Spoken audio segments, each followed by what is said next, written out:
Hello students, आज हम पढ़ेंगे सॉलिड स्टेट का एक लॉ हमारे पास है जो वेरी इंपॉर्टेंट है। ठीक है, सॉलिड स्टेट का ये चैप्टर हम पढ़ रहे हैं, दैट इज फिजिकल केमिस्ट्री का हमारे पास है, जिसमें हमने पढ़ा था लॉ ऑफ सिमेट्री। हमने पढ़ा था उस लॉ ऑफ सिमेट्री की हम यहाँ पर बात कर रहे हैं कि कैसे उसको हम यहाँ पर डिस्क्राइब कर सकते हैं और कैसे सिमेट्रीज जो होती है वो मैं आपको एक्सप्लेन कर देती हूँ। यहाँ पर बहुत टाइप्स की सिमेट्रीज हमारे पास होती हैं। That particular thing you have to remember हमेशा कि एक्सिस ऑफ सिमेट्री हमारे पास होती है। हमारे पास क्या था, लॉ ऑफ सिमेट्री। ये कहता है कि जो हमारी सिमेट्री होती है, कोई भी हम ऑपरेशन लगाते हैं तो हमारी सिमेट्री जो होती है उस मॉलिक्यूल के अंदर वो क्या रहती है, रिमेन सेम रहती है। ठीक है, वो क्या रहती है, रिमेन सेम रहती है। यानी हमने कोई भी ऑपरेशन लगाया, हमने एक्सिस ऑफ रोटेशन किया, मतलब किसी भी मॉलिक्यूल को हमने रोटेट किया, एक पर्टिकुलर एक्सिस के अराउंड हमने किसी भी मॉलिक्यूल को रोटेट किया, या फिर किसी भी मॉलिक्यूल के अंदर हमने प्लेन ऑफ सिमेट्री लगाई, यानी प्लेन लगाया, दैट इज मिरर लगाया, तो भी उसकी जो इमेजेस होती हैं वो इंडिस्टिंग्विशेबल इमेज रहते हैं, मतलब सेम इमेज रहती है, इक्विवेलेंट इमेजेस बनती हैं। दैट इज तुम्हारे पास प्लेन ऑफ सिमेट्री हो गया। एक्सिस ऑफ सिमेट्री यानी कोई भी ऑपरेशन तुम वहां पर लगाओगे हमेशा क्या होगी, सिमेट्री वहां पर इंट्रोड्यूस होगी। तो सिमेट्री कैसे कैसे हमारी क्या रहेगी, सेम रहेगी। लॉ ऑफ सिमेट्री में हमें क्या देखना है, लॉ ऑफ सिमेट्री यानी तुम्हारी जो सिमेट्री है वो क्या रहेगी, रिमेन सेम रहेगी after a operation. After a operation इसको हम बोल सकते हैं, अगर कोई भी तुम ऑपरेशन लगाते हो, ठीक है, बात यहाँ पे आफ्टर ऑपरेशन। ऑपरेशन यहाँ पर कोई भी काम है, ठीक है, किसी भी मॉलिक्यूल को तुम रोटेट कर रहे हो, किसी भी मॉलिक्यूल के अंदर प्लेन मिरर लगा रहे हो या कुछ भी कर रहे हो तुम, ठीक है, उसमें तुम्हारा कोई भी ऑपरेशन हो, कोई भी तुम्हारा काम हो, लेकिन उसमें जो तुम्हारी इमेज रहेगी दैट विल बी सिमेट्रिकल रहेगी। कैसे, देखो ध्यान से, जैसे तुम्हारे पास ये सन है, ठीक है, जैसे सन जो होता है ये ऐसा नहीं दिखता, ठीक है, वो क्या होता है, स्फेरिकल होता है। मैंने इसमें से क्या लगाया, ये लगाया इसमें से प्लेन, यानी इस सन को मैंने टू पार्ट्स में काट दिया। यानी ऑब्जेक्ट की समझ लो, मान लो हमारे पास कोई ऑब्जेक्ट था, ठीक है, इस ऑब्जेक्ट को मैंने इस लाइन से क्या कर दिया, टू पार्ट्स में डिवाइड कर दिया।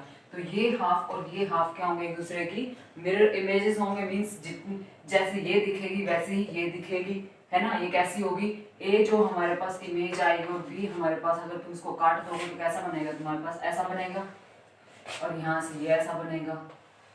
समझ रहे हो मेरी बात, यानी तुम्हारे पास एक स्ट्रक्चर थी सर्कुलर, ये क्या है, इलिप्सिडिकल स्ट्रक्चर तुम्हारे पास, इसमें से बीच में से तुमने लाइन पास कर दिया, फिर तुमने इसको कटर से काट दिया इस पर्टिकुलर ऑब्जेक्ट को। ये ऐसे इलिप्सिडिकल ऑब्जेक्ट है, इस ऑब्जेक्ट को तुमने एक पर्टिकुलर कटर से काट दिया, तो ये ऐसे टू हाफ पार्ट्स बनेंगे, हाफ पार्ट ये और हाफ पार्ट ये।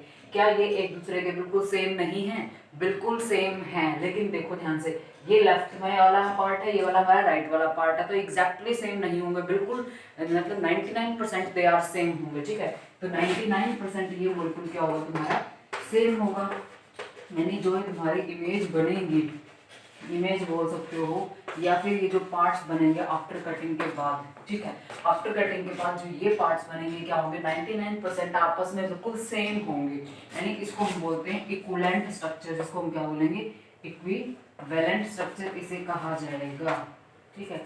तो इसको हम इक्विवेलेंट स्ट्रक्चर इसको हम बोलेंगे, ना कि हम सेम बोलेंगे, ये बात याद रखना। ऐसे ही जैसे मैंने ये लाइन पास की थी, कटर पास किया, वैसे ही तुम कुछ भी ऑपरेशन करो, रोटेट करो मॉलिक्यूल को, ठीक है, एक पर्टिकुलर एक्सिस के अराउंड रोटेट करो, प्लेन ऑफ सिमेट्री लगाओ, कुछ भी ऑपरेशन करो, जैसे मैंने इसको लाइन पास की है, तो लाइन पास करने के बाद ये हाफ पार्ट और ये हाफ पार्ट क्या होगा, आपस में बिल्कुल इक्विवेलेंट होंगे, एक दूसरे के क्या होंगे, इक्विवेलेंट स्ट्रक्चर्स होंगे एक दूसरे के लिए, हाफ पार्ट और ये हाफ पार्ट एक दूसरे के बिल्कुल क्या होगा, इक्विवेलेंट स्ट्रक्चर होगा। 99% इनकी आपस में क्या होगा, स्ट्रक्चर बिल्कुल सेम होगी। ऐसा इसलिए बोल रहे हैं क्योंकि लेफ्ट वाला जो पार्ट है लेफ्ट में ही वाला ही है, राइट वाला पार्ट क्या हमारा राइट में ही है, इसलिए एग्जैक्टली सेम नहीं, क्योंकि लेफ्ट वाला पार्ट है, ये वाला राइट वाला पार्ट है, तो थोड़ा सा उसमें क्या है, डिफरेंस है। दैट्स वाई इसको हमने क्या बोला है कि वो 99% सेम होगा, ठीक है। ये एक बात हुई। हमने क्या बताया कि हमने कोई भी ऑपरेशन लगाया, लाइन लगाई, हमने एक्सिस ऑफ रोटेशन भी बताऊंगा आपको, ठीक है, तो उसमें क्या रहेगा, हमारा जो ऑब्जेक्ट रहेगा वो क्या रहेगा, बिल्कुल सेम रहेगा, हमारे जो स्ट्रक्चर्स होंगे वो क्या रहेंगे, बिल्कुल सेम रहेंगे, ठीक है। देखो इसमें नेक्स्ट पार्ट जो हमें यहाँ पर देखना है, देखो ध्यान से, हम दूसरा चौक यूज कर लेते हैं, दैट इज येलो कलर चौक भी हम यूज कर सकते हैं। इसमें हमारे पास है ये येलो कलर का चौक, ठीक है। देखो अब हमने बताया कि कोई भी ऑपरेशन लगाओगे तो सिमेट्री क्या रहेगी, सेम रहेगी। ये एक एमएससी में भी आता है, जो एमएससी होती है तुम्हारी क्लास मास्टर्स जो होती है, मास्टर ऑफ साइंस जो होती है, उसमें ग्रुप थ्योरी का टॉपिक आएगा। उस ग्रुप थ्योरी में भी तुम इसको पढ़ोगे बहुत आराम से, ठीक है। तो ग्रुप थ्योरी का तुम्हारा एक पूरा टॉपिक आएगा। उस ग्रुप थ्योरी पूरा का पूरा यूनिट्स भरी पड़ी है, उसमें सबसे डिफिकल्ट पार्ट होता है एमएससी का ही, ठीक है। लेकिन अगर तुम यहीं से समझना स्टार्ट कर दो तो एमएससी वेरी इजी हो जाएगी तुम्हारे लिए, ठीक है। तो हम लाज ऑफ सिमेट्री पढ़ रहे हैं, सिमेट्री हमारी सेम रहेगी। जैसे हमारे पास वाटर मॉलिक्यूल है, ठीक है, हमारे पास क्या है, वाटर मॉलिक्यूल हमारे पास है, ठीक है। हम पढ़ रहे हैं फर्स्ट ऑपरेशन हम पढ़ेंगे that is axis of symmetry. First हम क्या पढ़ते हैं, एक्सिस ऑफ सिमेट्री हम पढ़ लेते हैं, एक्सिस ऑफ सिमेट्री, ठीक है।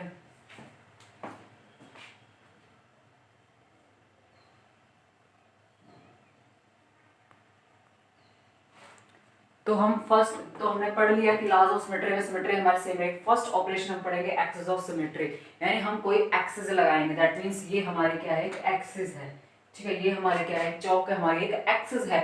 इस एक्सिस के अराउंड हम मॉलिक्यूल को क्या करेंगे, रोटेट करेंगे। ये हमारी एक्सिस है, इस एक्सिस के अराउंड हम क्या करेंगे, मॉलिक्यूल्स को रोटेट करेंगे, ठीक है।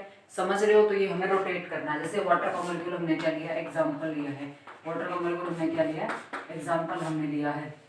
एक्सिस ऑफ सिमेट्री में हमें क्या करना होता है, हमें मॉलिक्यूल को क्या करना होता है, रोटेट करना होता है एक पर्टिकुलर एक्सिस के अराउंड। क्या करना है, रोटेट करना है around a particular axis, around particular axis, एक पर्टिकुलर एक्सिस के अराउंड हमें इसको क्या करना है, रोटेट करना है, समझ रहे हो।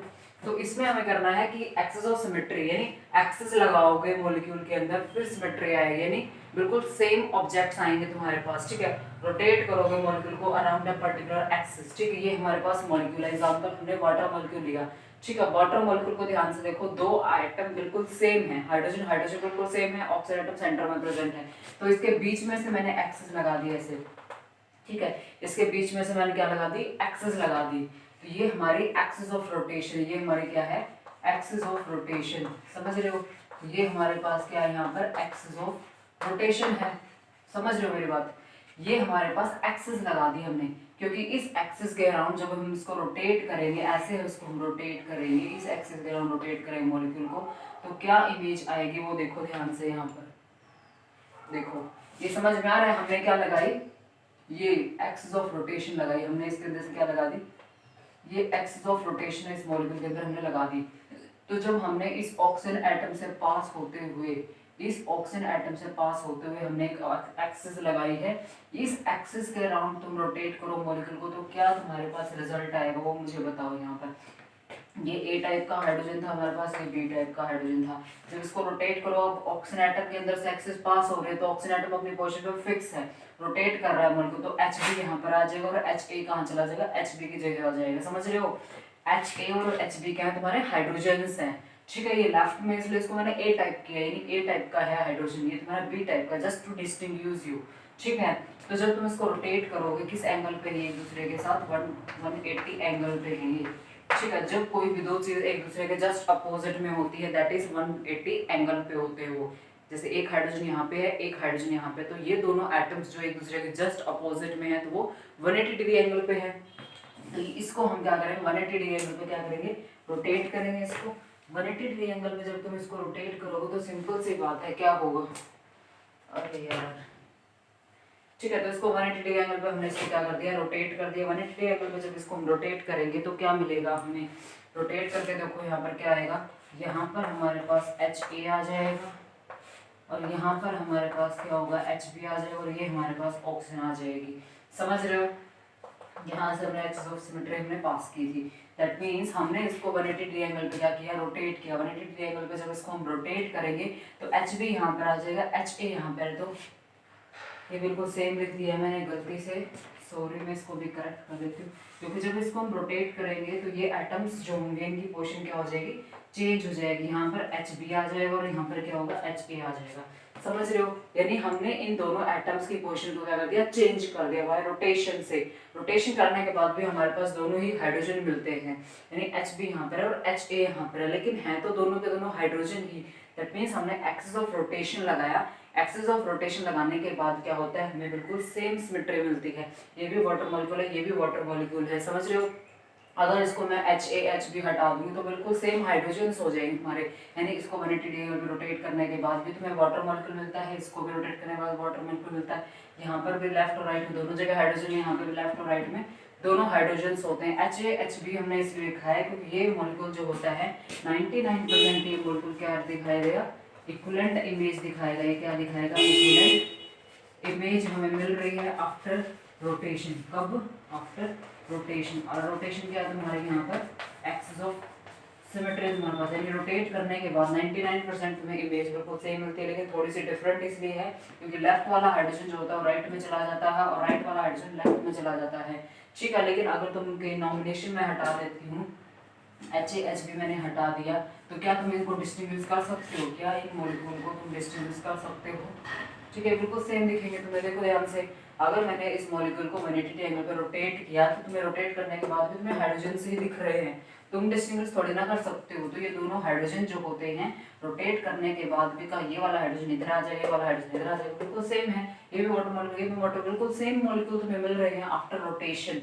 रोटेशन के बाद तुम्हें क्या मिल रही है, बिल्कुल सेम इमेज मिल रही है, ठीक है। 99% इसलिए बोल रही हूँ सेम, क्यों, क्योंकि लेफ्ट और राइट वाले हाइड्रोजन आपस में चेंज हो रहे हैं, लेफ्ट वाला राइट में चला गया, राइट वाला लेफ्ट में चला गया, इसलिए इसको बोलते हैं एक्सिस ऑफ सिमेट्री। यानी एक्सिस लगाने के बाद मॉलिक्यूल क्या दे रहा है, सिमेट्रिकल इमेज दे रहा है। देखो एक्सिस ऑफ रोटेशन लगाए हमने, इसको 180 एंगल पे रोटेट किया, इस मॉलिक्यूल को हमने 180 डिग्री पे रोटेट किया हमने इस मॉलिक्यूल को, हमारे पास क्या है, सिमेट्रिकल इमेज आ रही है।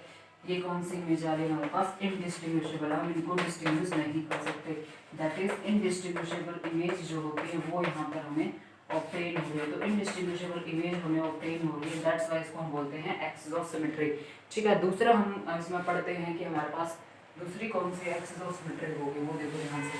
पहले तो हमने पढ़ा दिया एक्सिस ऑफ रोटेशन, हम क्या बनाएंगे, एक एक्सिस लगाएंगे और उसको हम एक पर्टिकुलर एक्सिस के नाम रोटेट करेंगे, ठीक है। ये हमारा पहला हो गया। दूसरा हम देखते हैं, दूसरा बी पार्ट हम देखेंगे यहाँ पर।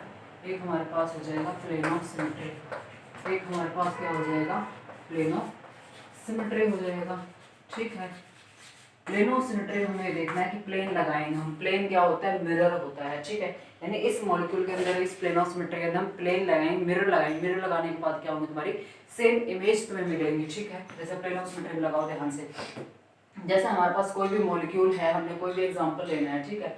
जैसे हमारे पास है प्लेटिनम टेट्राक्लोराइड है, प्लेटिनम टेट्राक्लोराइड है, ठीक है। ये एग्जांपल हमने यहाँ पर ले लिया है। अब इस एग्जांपल में स्पेशल बात ये है कि हमने यहाँ से प्लेन मिरर लगा दिया, ठीक है। यहाँ से हमने क्या लगा दिया, मिरर लगा दिया, मिरर, मिरर समझते हो, जो घर में तुम्हारे पास मिरर है वो मिरर हमने लगा दिया है, ठीक है। तो इस मिरर में क्या होगा, इसकी इन क्लोरीन की इमेज जो है वो उस तरफ दिखाई देगी और इसकी क्या देगी, इस तरफ दिखाई देगी, और इसकी किधर दिखाई देगी, इस तरफ दिखाई देगी, इसकी इधर दिखाई देगी। तो जब इस मॉलिक्यूल के अंदर से हमने प्लेन ऑफ सिमेट्री पास की तो ये क्लोरीन इस क्लोरीन से रिफ्लेक्ट होगा और ये क्लोरीन इस क्लोरीन से रिफ्लेक्ट होगा। बेसिकली क्या है, प्लेन में तो तुमने क्या लगाना है, जस्ट मिरर लगाना है, ठीक है, समझ लो। इसमें तुम्हें क्या लगाना है, मिरर लगाना है बस, ठीक है। प्लेन ऑफ सिमेट्री के अंदर तुम मिरर लगाओगे, मिरर में क्या दिखाई देगी तुम्हें, वही सिमेट्रिकल इमेज तुम्हें दिखाई देगी, लेकिन वो एक दूसरे के अपोजिट दिखाई देगी, होगी तो बिल्कुल सेम ही होगी, ठीक है, लेकिन कैसे दिखाई देगी, अपोजिट दिखाई देगी। तो इस क्लोरीन की जो इमेज है वो तुम्हें इस तरफ दिखाई देगी, इस क्लोरीन की इमेज कहाँ दिखाई देगी, तुम्हें इस तरफ दिखाई देगी, और इस क्लोरीन की इमेज इस तरफ दिखाई देगी। उसी तरह से इस क्लोरीन की इमेज में इस तरफ दिखाई देगी और इस क्लोरीन की इमेज में इस तरफ दिखाई देगी। समझ रहे हो ये बात, यानी इस क्लोरीन के आगे तुम अगर मिरर रखते हो तो तुम्हें इधर राइट में है तो ये लेफ्ट में दिखेगा। जैसे तुम्हें 7 मैंने रख दिया, इस 7 को मिरर में देखो तुम, ठीक है, ये कैसे मिलेगा, उल्टा दिखेगा, तुम्हें समझ में आ रहा है। मिरर के अंदर जो भी तुम चीजें देखते हो जस्ट एक दूसरे के अपोजिट होती है। 7 अगर तुम इस तरह का 7 है, मिरर में 7 को रखोगे तो वो अपोजिट में दिखेगा। उसी तरह से जब इस मॉलिक्यूल के अंदर से तुमने प्लेन पास किया यानी मिरर लगाया तो इस क्लोरीन की इमेज ये कहाँ है, राइट में, तो ये लेफ्ट में दिखेगा, ठीक है। ये कहाँ है, राइट में, तो ये कहाँ दिखेगा, लेफ्ट में, लेफ्ट वाले की राइट में और लेफ्ट वाले की राइट में। ये होगी तुम्हारी प्लेन ऑफ सिमेट्री। यानी प्लेन लगाने के बाद हमें क्या मिलता है, सिमेट्रिकल ऑब्जेक्ट मिलेगा, सिमेट्रिकल इमेज मिलेगी। यानी इसके अंदर तुमने प्लेन लगाया तो क्या होगा, देखो ध्यान से, ये वाला कहाँ है, राइट में, तो ये कहाँ दिखेगा तुम्हें, लेफ्ट में दिखेगा, ठीक है, समझ रहे हो। मैं इसको चेंज कर देती हूँ एक बार, प्लेटिनम हो गया, ये क्लोरीन और ये क्लोरीन, ध्यान से देखो, ये वाला हमारा कौन सा, राइट वाला, तो राइट वाला कहाँ दिखेगा, यहाँ दिखेगा, लेफ्ट में, ये राइट, ये लेफ्ट और ये राइट, देखो जब इस मॉलिक्यूल के अंदर से तुम प्लेन लगाओगे तो राइट वाले जो क्लोरीन एटम्स है, ये राइट वाला और ये राइट वाला, तो राइट वाले क्लोरीन एटम्स क्या दिखेंगे, लेफ्ट में दिखेंगे। देखो ये आर लिख दिया, इसको आर लिख दिया, इसको एल लिख दिया, इसको एल लिख दिया। तो जो राइट वाले थे हमारे पास वो कहाँ चले गए, लेफ्ट में चले गए, और जो हमारे लेफ्ट वाले थे वो हमारे राइट साइड में चले गए। जस्ट डिस्ट्रीब्यूशन के लिए मैंने ऐसा मेंशन किया है। तो इसी तरह से जो हमारी मिरर होगा उससे क्या होगा, मिरर लगाने के बाद भी हमें बिल्कुल सेम इमेज मिल रही है। यानी यहाँ पे भी 4 क्लोरीन होते हैं, यहाँ पर भी हमें 4 क्लोरीन दिख रहे हैं, इसमें भी लेफ्ट राइट में 2 क्लोरीन है, इसमें भी, यहाँ पर भी 2 क्लोरीन, यहाँ पर भी 2 क्लोरीन। तो प्लेन ऑफ सिमेट्री क्या करती है कि प्लेन लगाने के बाद क्या मिल रही है, हमें सिमेट्रिकल इमेज मिल रही है। प्लेन लगाने के बाद हमें क्या मिल रही है, सिमेट्रिकल क्या मिल रही है, इमेज मिल रही है। तो सिमेट्रिकल इमेज मिल रही है, इसलिए इसको हम क्या बोलेंगे,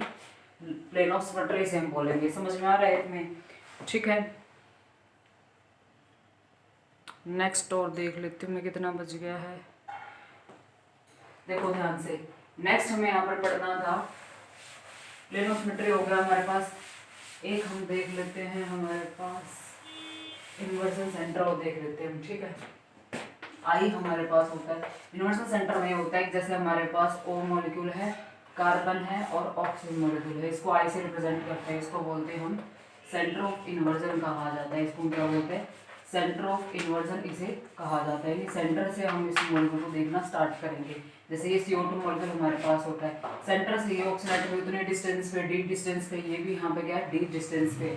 सेंटर से देखना है तुम्हें, सेंटर से कार्बन एटम हमारे पास है सेंटर में, तो सेंटर में जो हमारे पास कार्बन एटम है, इस कार्बन एटम से ये भी डी डिस्टेंस पे, इस कार्बन एटम से ये भी हमारे पास डी डिस्टेंस पे है। तो पहले वाले दोनों सेम डिस्टेंस पे होने चाहिए। और अपोजिट डायरेक्शन में क्या है, कार्बोक्सिल एटम, और इसकी अपोजिट डायरेक्शन में भी क्या है हमारे पास कार्बन, इसके देखो कार्बन के जो दोनों साइड में देखो ध्यान से ऑक्सीजन एटम, यहाँ पर भी ऑक्सीजन है, यहाँ पर भी ऑक्सीजन एटम होती है। तो इसको बोलेंगे सेंटर ऑफ इन्वर्जन। यानी इसको अगर हम इन्वर्ट करते हैं इस मॉलिक्यूल को, ये ऑक्सीजन यहाँ से ये ऑक्सीजन यहाँ पे चलेगा, यानी इसके सेंटर से पहली बार दोनों एटम को सेम डिस्टेंस पे होनी चाहिए और दोनों सेम एटम्स होने चाहिए। जब इसको हम ऐसे इन्वर्ट करेंगे मॉलिक्यूल को, पूरे को हम क्या कर देंगे, इन्वर्ट कर देंगे, पूरे मॉलिक्यूल को इन्वर्ट कर देंगे, तो हमें क्या मिलेगी, सेम इमेज मिलेगी। हमें क्या मिलेगी, सिमेट्रिकल इमेज मिलेगी। हमें क्या मिलेगी, सिमेट्रिकल इमेज मिलेगी। तो इसे हम बोलते हैं सेंटर ऑफ इन्वर्जन। तो सेंटर ऑफ इन्वर्जन उन्हीं मॉलिक्यूल्स के अंदर प्रेजेंट होगा, सेंटर से दोनों एटम बिल्कुल सेम डिस्टेंस पे होने चाहिए, और प्लस उनको अगर हम इन्वर्ट करते हैं तो हमारे पास सिमेट्रिकल इमेज आनी चाहिए। तो ये बोलते हैं सेंटर ऑफ इन्वर्जन, यानी इन्वर्ट करना है हमें मॉलिक्यूल को। Next we will do in next lecture. Thank you so much.